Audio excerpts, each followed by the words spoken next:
O que? Postar? Nish. Ah, mano, não vou nada mais, seus cornos do caralho. Vai amanhã, velho. Eu não vou nada mais. Você vai no rodízio? Eu vou no rodízio. Você vai no rodízio? Vou fazer 58, mano. Já vem aqui, ô Nish. Já salgado. Vou comer muito. Ah, come? Nish, come, Nish. Toma, para o bichinho, você vai comendo. Não, mas não precisa destruir, né, Nish? Não, tá. Pode ser. 10 pesos. Pode ser. Tá bom, não sei. Eu pensei que você tava com mais vontade. Você não quer? É que eu tô com vontade, mas eu vou nadar amanhã. Moleque, você vai dormir à noite, velho.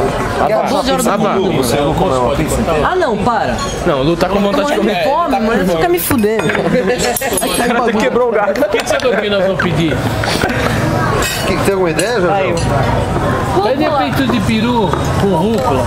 Tem isso? Inventou um sabor. Mozzarella, peito de peru e champignon. Meia mozzarella, meia peito de peru e champignon e meia rúcula. Caralho. Tá. Meia essa daqui. Ó, pensa aí. Eu não vou rodízio. Você vai comer mais que 8 pedaços? Porque uma pizza custa R$29,90. É o preço do rodízio. Cadê peru? Vamos pensar assim.